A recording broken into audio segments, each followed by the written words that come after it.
Welcome back to another episode of GSD Talks. This is number 6. It's a new month, so new topic. This is the future of guarding. Today we have Jon and Tim joining us today to talk a little bit about the conversation we had with Cobalt. So, Jon, why don't you go ahead and give us a little bit of background of exactly what we talked about and what the conversation was like. Yeah, thanks, Lee. So we talked to Travis, who's the founder and CEO of Cobalt, and at a high level, we dove into the connectivity between technology and guard services, how they're coming together, what it's doing to the industry, what's driving it. One specific area that I thought was really interesting was looking at the history of innovation in security. And we looked back at, and unbeknownst to me, the first security robot was deployed in 1960.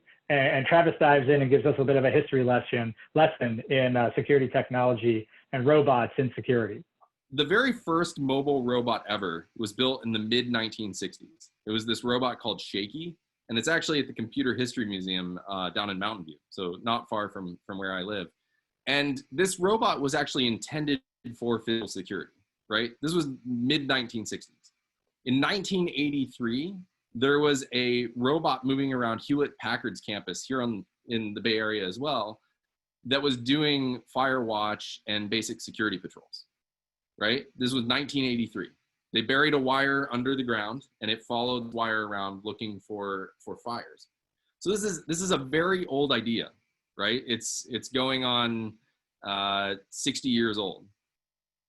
But the problem has been a couple things. One is that I feel like the costs weren't very in line with what the value it provided. So again, if you look at those robots that we were doing for grad school, they were $500,000 a piece. There were these basic sensors, like if you ever see pictures of autonomous cars, you'll see these big spinning LiDAR. So these big spinning lasers that sit on the car.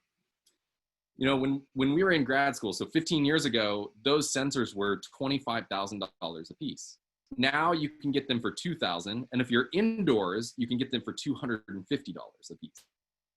And if you look at wireless connectivity, that's another good example. Like we have ubiquitous wireless connectivity, especially in indoor environments where Cobalt dominantly operates.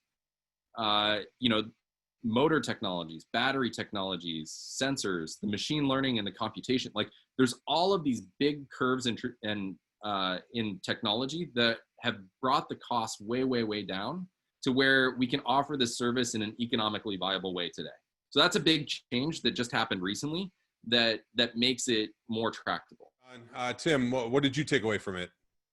What I really loved about what Travis had to say was to really get the most out of a robotics program, which is so advanced, we need to get back to the fundamental basics of what we are doing. Like, why am I here right now? What am I accomplishing on behalf of the company?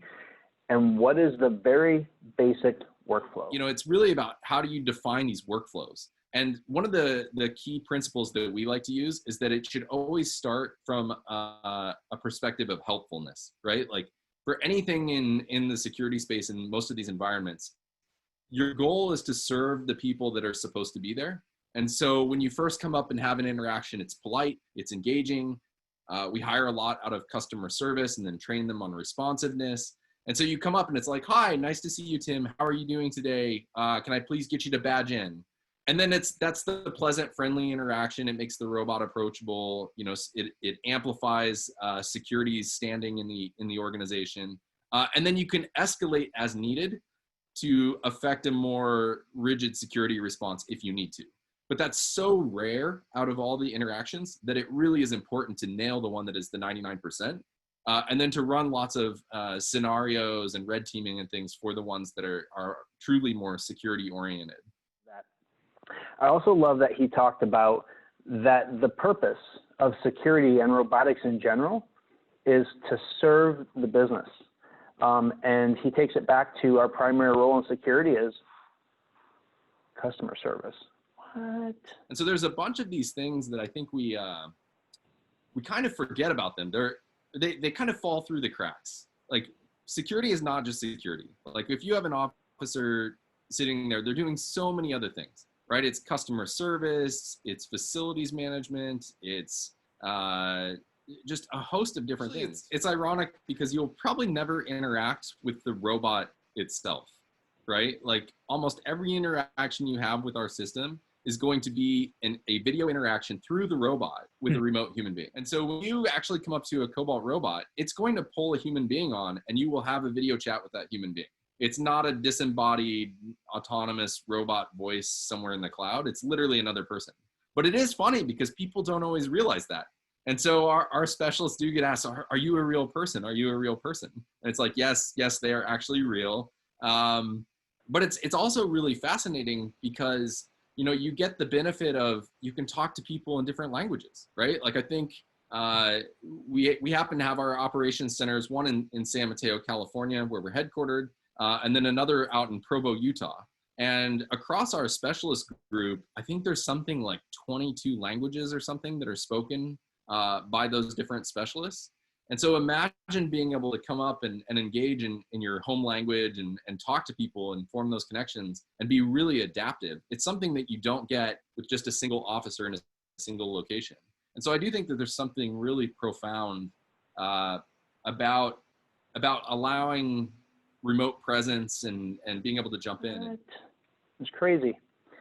So I think there's a lot of good lessons for us seasoned security pros to really get back out of our heads and dive into what the basic value proposition of security is to any organization.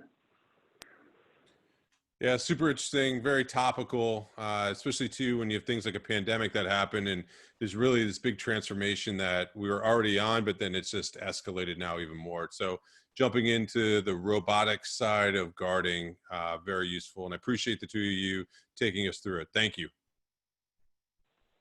Thanks, Lee. Appreciate it.